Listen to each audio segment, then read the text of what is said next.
Now Joshua 13 verse 1. Judges 19 verses 1 to 12. Now Joshua 13 verse 1. Judges 19 verse 1 to 12. Now in those days Israel had no king. There was a man from the tribe of Levi living in a remote area of the hill country of Ephraim. One day he brought home a woman from Bethlehem in Judah to be his concubine. But he became angry with him and returned to her father's home in Bethlehem. After about 4 months, her husband set out for Bethlehem to speak personally to her and persuade her to come back. He took with him a servant and a pair of donkeys. When he arrived at her father's house, her father saw him and welcomed him. Her father urged him to stay a while, so he stayed 3 days, eating, drinking, and sleeping there. On the 4th day, the man was up early, ready to leave. But the woman's father said to his son-in-law, "Have something to eat before you go." So the 2 men sat down together and had something to eat and drink. Then the woman's father said, "Please stay another night and enjoy yourself." The man got up to leave, but his father-in-law kept urging him to stay. So he finally gave in and stayed the night. On the morning of the 5th day, he was up early again, ready to leave. And again the woman's father said, "Have something to eat, then you can leave later this afternoon." So they had another day of feasting. Later, as the man and his concubine and servant were preparing to leave, his father-in-law said, "Look, it's almost evening. Stay the night and enjoy yourself. Tomorrow you can get up early and be on your way." But this time the man was determined to leave. So he took his 2 saddled donkeys and his concubine and headed in the direction of Jebus, that is Jerusalem. It was late in the day when they neared Jebus, and the man's servant said to him, "Let's stop at this Jebusite town and spend the night there." "No," his master said, "we can't stay in this foreign town where there are no Israelites. Instead, we will go to Gibeah." Amen. Joshua chapter 13 verse 1. When Joshua had grown old, the Lord said to him, "You are now very old, and there are still very large areas of land to be taken over." Amen. Amen. Silahlala phansi bazali. Bonke abanethembeli njalo bayazihlambulula impela, bayalahla izono nemithwalo, nabo konke kubabambezela. Bonke abanethembeli njalo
That is the title of the message that I have for us today. It's what is delaying you? What is your delay? Delay physically, spiritually. I want to borrow some of the words of the men of God, like our 70s. As some of us physically we are here, but spiritually sila. Some right now bazalwane ngicela kufundisa ukuthi Some of us, we are not supposed to be where we are supposed to be. Ngikhuluma physically. Some of us, kufuneka bese sihamba kuma-breakthroughs ethu, kuma-miracles ethu. Some of us were supposed right now to be in our husbands' homes, once again to borrow the language of the men of God. Some of us were supposed to be bazalwane emakhaya ethu sakhile kule age lesikuyo njengamanje. Some of us, we are supposed to be driving cars, we are supposed to be promoted. There are positions that we are supposed to be occupying. Some of us spiritually as well, we are not supposed to be where we are at right now. We are supposed right now to be spiritual giants, bazalwane. Some of us, we are supposed to be great intercessors. We are supposed to be great men and women of God. What am I saying to us? I am saying to us that physically, spiritually, even emotionally and otherwise, so some of us, a certain level of maturity and growth, but as we are not moving an inch. Why? Because delay, let's say, death. I want to say that when I speak about delay, some of us will rush to Bonambonane, they will rush to witches and wizards, and they are going to say the delay in their lives is caused by witches, it is caused by wizards. Some of us, delay, the prince of Persia, partly some of us delay but that are attacking, are fighting our destiny. But for today, I do not want to talk about that delay.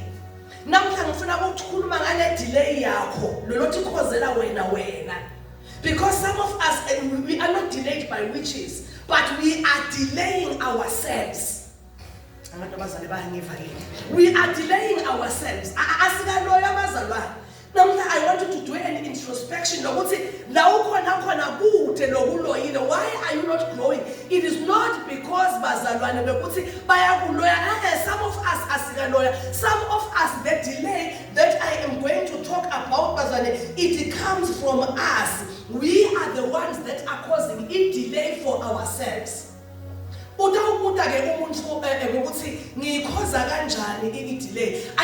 is a classic story. Last week, Judges 19.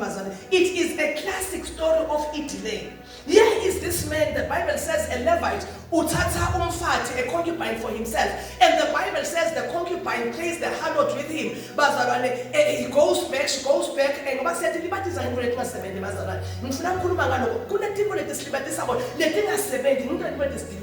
the Bible says this man now decides that the concubine plays the harlot with him. And the Bible says this Levite, a man of God, decides to follow the concubine. And the Bible says the father-in-law. The father-in-law says, the Bible says we are and the Bible says we are the first day. The second day, and note what it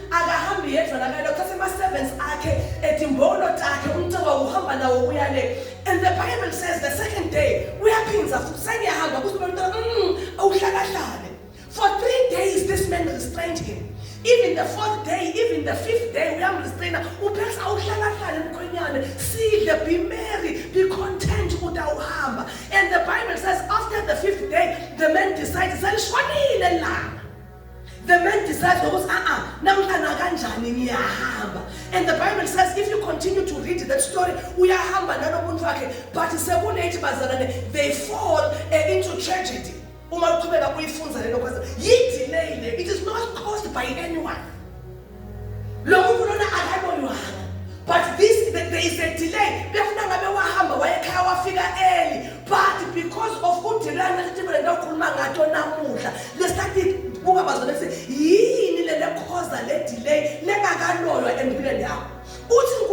Joshua 13 verse 1. Yet Joshua, you are old and stricken in years, but there are territories that you have not conquered. There is a land that you have not conquered. Joshua was so kukile, but places that you have not conquered, battles that you have not yet conquered, land, because there was a certain delay. sesigugile thina nabanye, very soon I'll be turning 60. But God is saying the same thing. We're what he so gugile, Pastor Kangese, but there are places that I wanted to take you to. Behold, I've placed an open door before you. Some of us, a door of opportunities. We are moaning, we are lamenting. Do an introspection. Why are you here right now?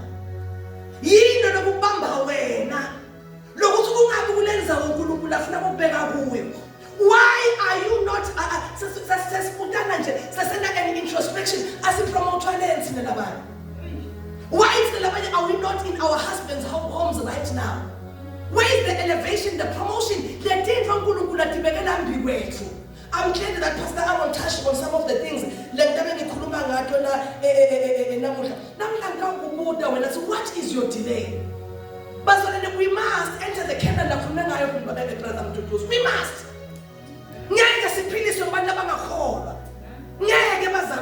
We must enter we must possess our things. But the challenge is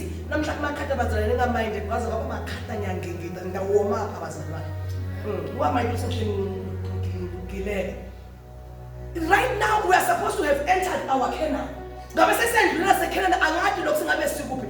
we are here, we are still tarrying in Jerusalem. When God says, I have a Canaan that is before you, I have great things in front. What is delaying? We are going to take our lesson from Nasi Funza. Number one, delay is going back, visiting the past. Some of us, but we constantly visit the past. Let us look at this man. This man,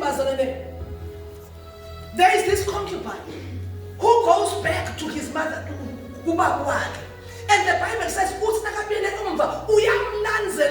to go back, and that is the place where he was almost destroyed. Because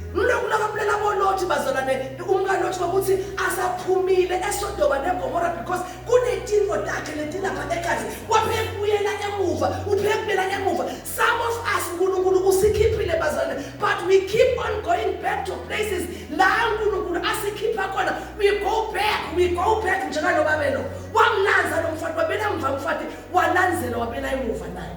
Some of us, we are busy visiting our heads. But awufuni nokuyekela awukhulu ngoba sona wahlala la bamlimata khona ngitenwela lapho njengaJob ngalimala uNkulunkulu ukhiphile. But what is delaying you? You constantly visit the past. Your past hurt. As Apostle Paul ngiyakhohlwa ngetinto tangasemuva. There are a lot of things but past things but they still look back and say, I think Pastor Linda touched on this on Wednesdays in her prayer point. So we are not moving, we are not growing, some of us, because we constantly go back just like this man.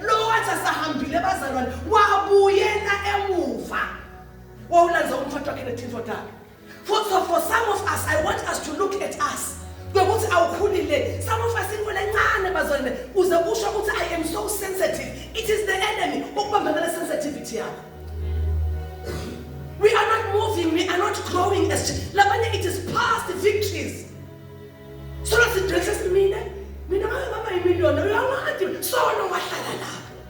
And God has sent me today to tell you about it. He wants to take you to places. There are victories. So good right now. But you are not there because you constantly go back, you revisit the past.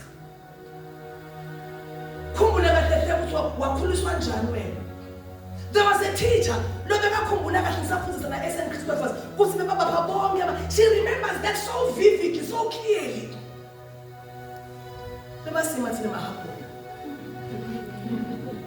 You are still caught up in that person and lie. Now that is your delay. The past. You constantly visit the condemnation, the mistakes of the past. Yakubamba ke awusakhona. Mina vele singataneka ngathi mina ngakazangaza ngisathi mina make mina babe hayi sisi ngiyaniva but mina uyangathi. Then the devil says awinzawo. Who is delaying you? It's not Lambonani. It's not witches and wizards. Udibambe wena by constantly dwelling in the past. Sonke silimele. And our hurts are different. Bude longa greater ihurt ya lomunye athi ngcono kuneyakho. Sonke we are hurt here. Nawe une hurt yakho nami ne hurt yakho kwasho nemfundiso. Wasinando yakayinokweni yakhe. Wasinando nenyoka nando akabambela ngakho inyoka. All of us we are hurt. We are hurt. You are not the only one that is hurting. So I'm here to encourage you. Kusi mina so mina ngaphethe lathi kuluva wangendana kuluva. Yeah, ongenabanga. I will not noma uNkulunkulu asangibeke lapha. Bazana ngiphinze ngibiyele emuva. Ngiyawulila sililo sa lamentations. Uthi lo mfundisi ashumayela ngalinye ilanga. Uthi choose uthi you are the book of Acts or Lamentations. Choose.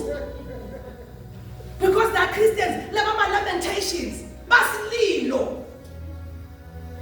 Wahlala nje, sililo ngililiyena ngasiwaka bhena. I'm here today to encourage you in the name of Jesus. Asesilahle kadidibwe lina njani bazalwane. Letizibambele. Let's forget about the past. Do not be like this man uthathe yonke imvebo yakho and follow a concubine, much to your detriment. Hallelujah, bazalwane. Siyafunza yini bazalwane? Ngikhuluma ngoba nami bengilapho bazalwane. Just one button nje, everything crumbles. And until bazalwane you heal and you heal completely, you are not ready to move. Today I'm here to encourage you. Let us forget about what bazalwane, the past. Slinza umpostoli Paul lothi ngiyakhohlwa ngetinto dasemuva. These are things bazalwane that we are stuck kudo. It doesn't matter what it is. Lophe ukuvakasha uvumkazi athi hey wazi wangibuyisela emuva bese singedlulile. Wazi wami asho ngesibindi umzana hayi wazi wangibuyisela emuva ungibuyisela emuva sisi bese singedlulile. Bazalwane, stop visiting the past. The past is the past. It happened. Let us move on. Asingabuyeleni emuva. Hallelujah bazalwane. Lapha nje nangabuta verse. Nithi kasande sikhuluma open verse lakho nemali. Some of us would start with verse. Kodwa asongitshele kuwa kwendani baba waJoy. Hayi awuhlale phansi pastor kanye sinakho. Uyabona yasisi. Hayi open verse lemali. Then verse lemali. Good. But sathi kahle ngathi ngiyahamba sisi. I'm here to encourage you today. Constantly visiting the past. What is in your memory right now? Huh? Let's do some introspection. Now we know about caught in the past.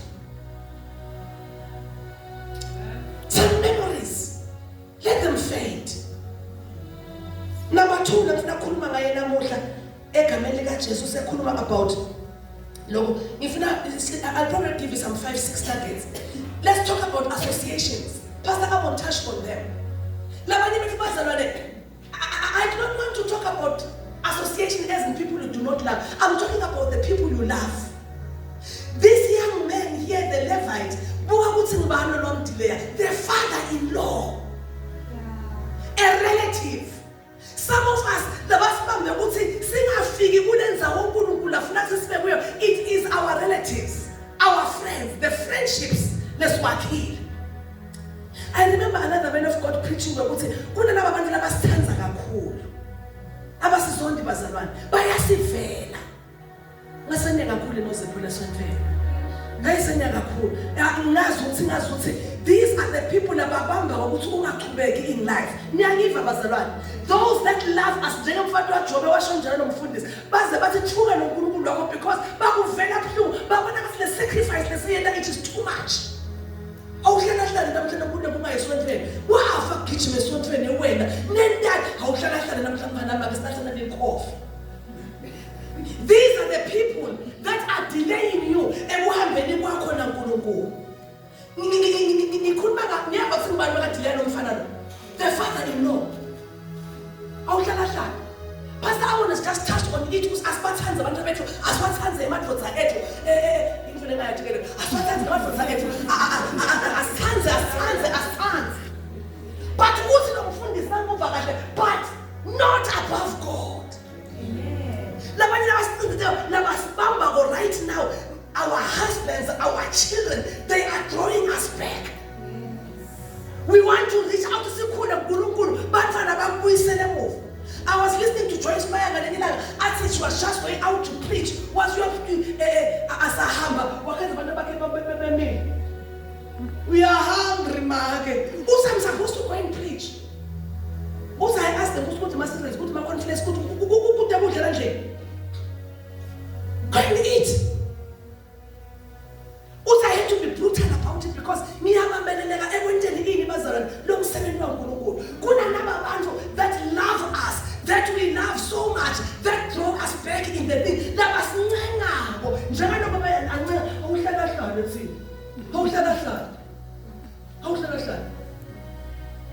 I called my mother the other day. All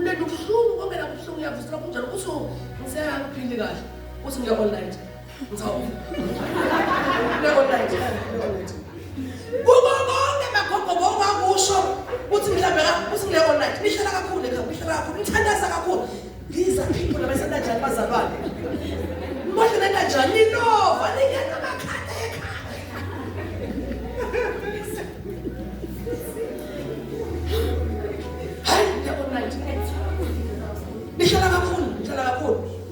so these are things, but let us know, Jesus going to Jerusalem. We might tell us for Peter I forbid you from going to Jerusalem. That is your destiny. That is your path.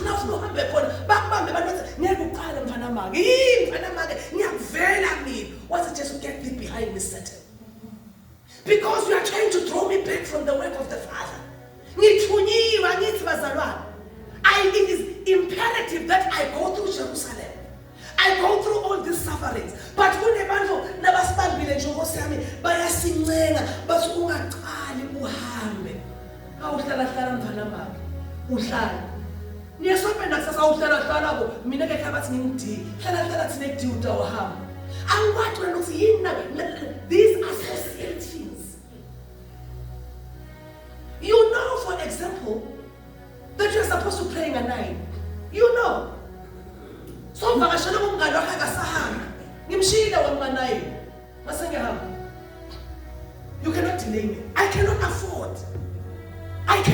Nakushiya la. Lokho ngivakashela, it is my time to go. You cannot. Udawuthandaza ngathena. I cannot.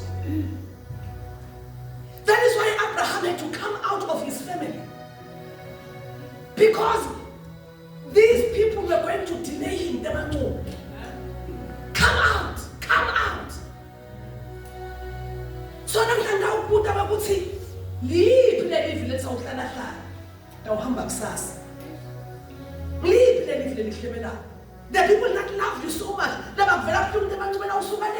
you walk from that to, but wow, myself. Now, for lunch hour, I look at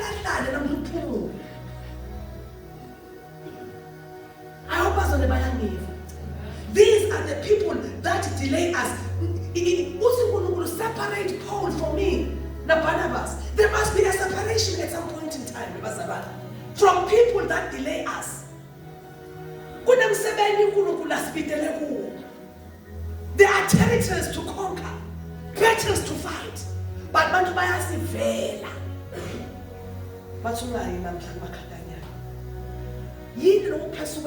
But this thing that is persuading you, I want to tell you that it is delaying you. You are not supposed to be where you are right now. The woman caught in the very act of adultery. The Bible says when the crowd had fallen off, was Usana Jesus. Maybe it's time for some of us for the crowd to fall off. Maybe it's time. Nobody still around the crowd around us until the crowd disperses. Let's move it to something. That is why Elijah had to leave his servant and run into the wilderness. As I was saying, call the man, this person is going to be in Japan.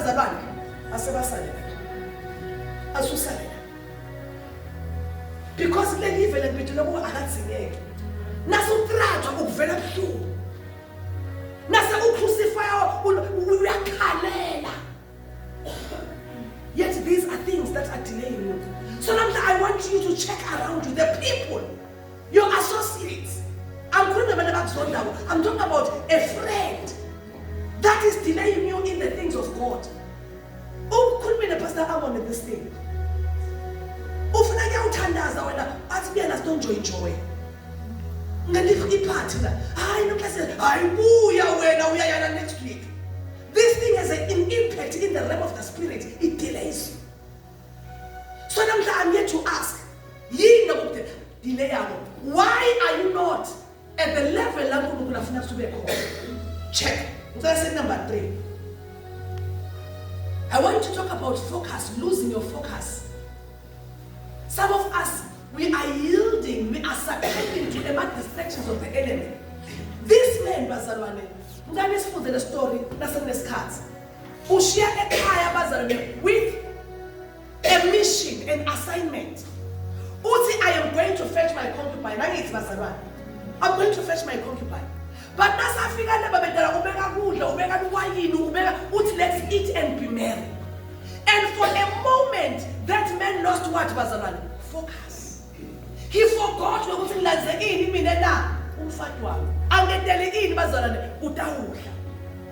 is where many of us we are at. We have lost the focus.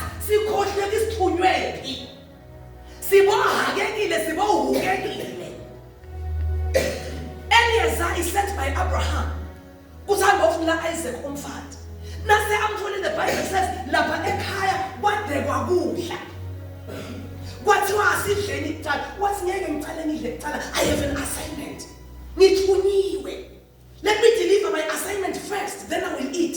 But some of us, we have forgotten about the assignment. We have lost focus on the things of God. You have lost focus. You have forgotten your assignment.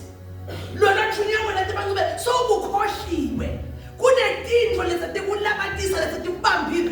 because you know. But at age, for some reason, you decide to watch Sibaya.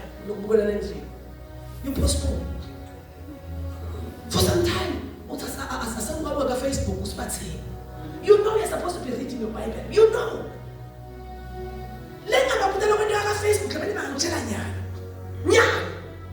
The things, they spend hours on Facebook.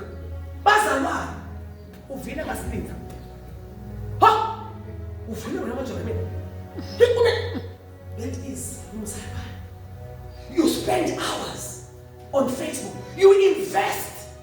This thing is delayed. You invest for Facebook. You invest in Zaventebat.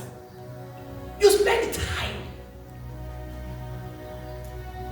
Some of us, we are smiling about None is distracted now. Mamba Licrim, Shaila Pastor Lynn. Hi, I said to some place. Oh, Pastor Guinness. Yeah, I'm full this. Pastor. Oh, okay, Pastor Amon. Yeah, I'm full this. Who's it the way we are so distracted? Lishona Dilla. No Shaila Banjo was some year. Pastor. Yeah, Pastor. No. The way we are so distracted. The way you are so distracted. You have lost focus.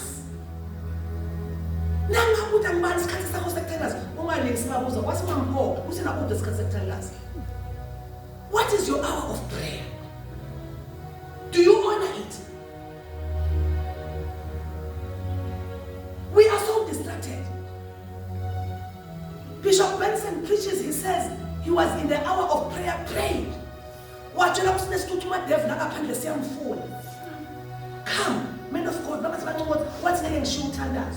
What? No, this man is bringing an important message. What's it? What's it? Who named he's just bought to your house? What's I continue praying? Also, the man left in anger. I think Pastor Amon touched on it. Now, when Elijah Agazani approached, because it was time with God, he could not be decided. Dr. Benson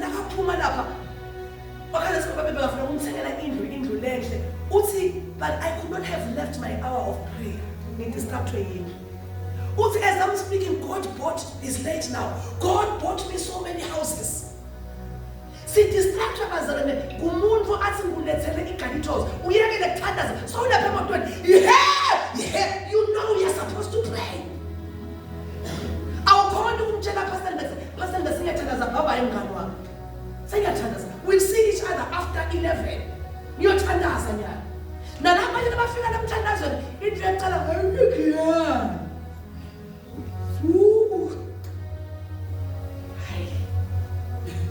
the first hour you are so distracted because when you begin to pray Satan, we are confident our value free a man hamboka.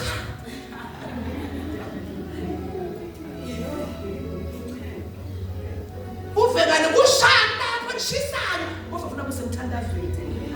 Sayavela manje oshaka kuphekana. So many distractions that I'm talking about. I see another man of God, who Samson, he was distracted by Delilah. A great warrior, whose destiny was lost, the anointing was lost on the thighs of a prostitute. Because he was so distracted. What called who raised to fight the Philistines? What about Delilah?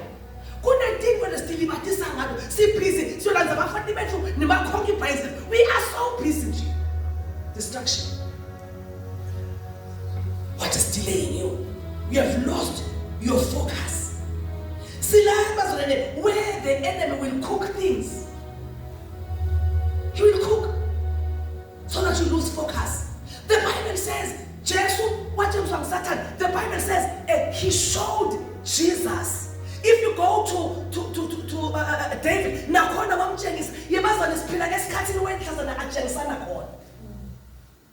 the devil is on a mission. So he takes their attention away so that they lose focus. Focus.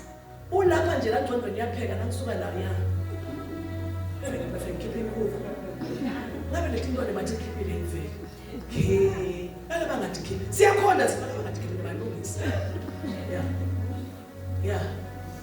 Lose focus.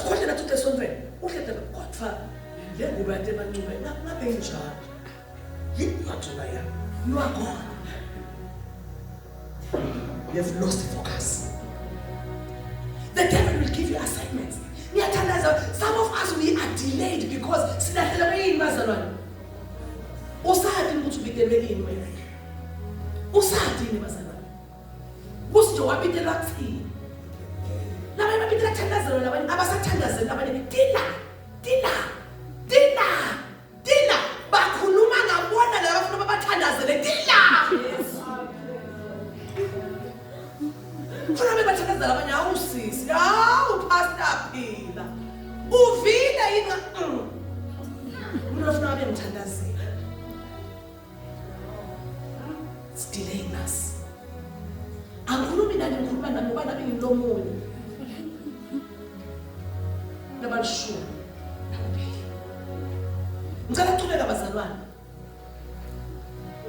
I want to talk about worldly pleasures.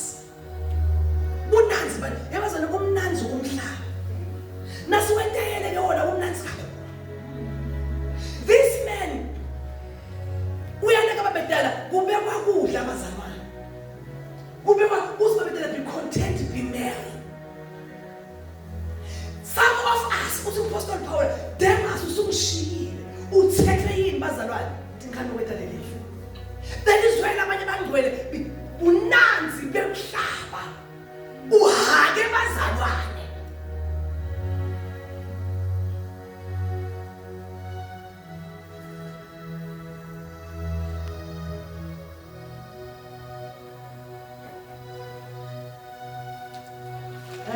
Ufuna ukukhuluma ngaDavid naBathsheba.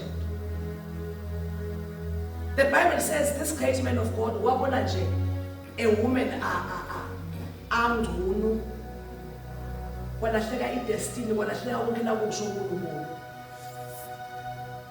Wathi entertainer ngaBathsheba. That is where some of us we are at. Sibanjwe tinganuko dalele live le advertiser and we are partaking as bantwana bakaNkulunkulu. I'm full of photo because even my daughter did something like it is not wrong. Even that. Siyaya luchu, siyaya in lokukhulu bushfire. Siyaya kumakoti. Kuneng. Sasihambile lapha umzolela phakathi la. Yeba be. Azaphosisa athi amen ekhathi luchu. Angisho ukuthi Silathi lababosa siyakhonda ulena yena angisho ukuthi wrong bantu abahambani. But some of us we are so caught up in these things. Pastor Peter says njengoba ngiyamthanda namasakondeni ngoba ufana nomithisho for iqiniso lakho sobheka umboza uyabona kuna difference lethi singena dimnansiletive uve incebo ithi iyawuthengisa tshwala kuphi bazalwane kubushfire uzabona imali sibanjwe yini bazalwane tinkhanuko nalesikhathi uzubakhumbula bafundisi singimncane mina size sisho nabantwana abanaba sithi ngogcokane nokufika letuleni bancane nasibafati bebantu bahake abantwana tipoleti babhujutako ledistractako ubanjwe indoda lelive nibancane sebethi nabagogo la ho usanusa zindlu nasa lapha ke mduduze ke noshada akasakhona ikhona akasakhona utraumatized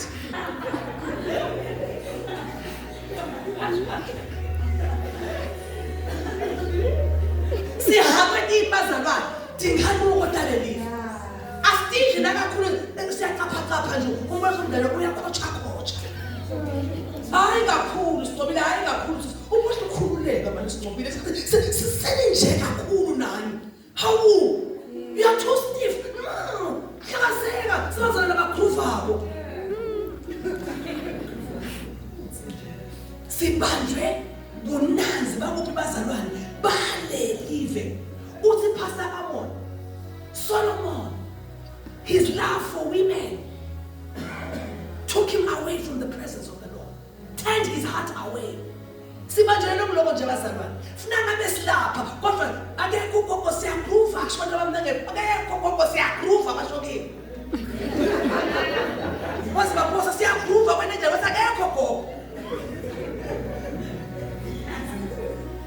let's khona nyana sihawe live all over Pastor Amon lisikhathekile uthi uNkulunkulu Joshua you are old and stricken in years yet there are territories before you that you are supposed to go so kugile uhangeke kuphi somewhere babanye live lebumnanzi wakhe hayi babambele bazalwane live phekile inkosi yale live phekile just like the times of Daniel and the saddest time is aphekile Satan nebazone bayaphakela badelezile badla timbo namhlanje ngawuthandaza ngicela bazona ukuthi manje uNkulunkulu asisinde uyakhoze uthi delay wena ngalesikhathi ugroove akekho gogo labanye bayaqhubeka bayembili ngalesikhathi wena ubusy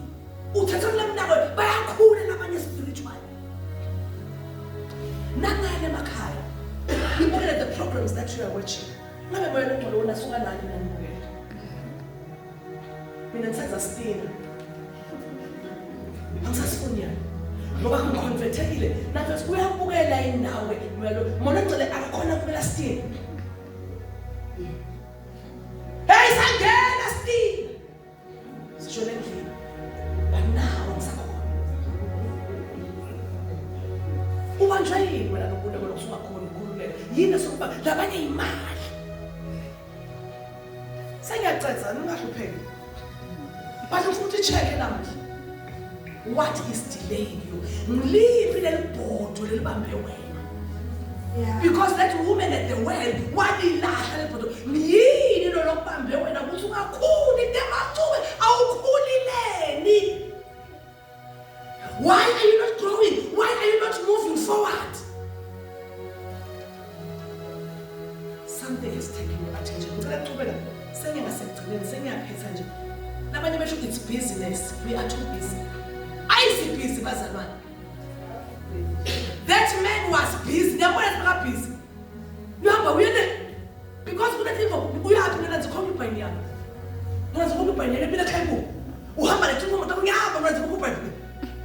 Different than I'm saying. We are so busy. The Bible speaks about Martha and Mary. She was so busy. Akona Jesu. Angikhulumi ngama assignments mina la kakhulu. Labanye abakazi nje bane khora ekhathi. Ngoba ngiyabona. Uyabona ukuthi ngibona ukuthi hayi. Ube busy nje ekhaya. Nangengoza nje impastor Amon. Not my king. Ashunja. Kumena pastor Amon. Mbe busy nje. Nibe busy nje yes it's not wrong, it's right. But when you go and even as a kitchen Satan. You become busy nje kamama. So busy. It was not wrong. It was the timing. The other one was sitting at the feet of Jesus. Yeah, now busy. But I'm anti-marriage. I'm not. Sabang lebele basomfundo silonga funa. Ah, abantu bashade bajabule semester awufika sibe ngokomsi. Sifika mina. Bashade abantu kuhle bazalene. Ngiyona nkonzo lasibekele yona uNkulunkulu.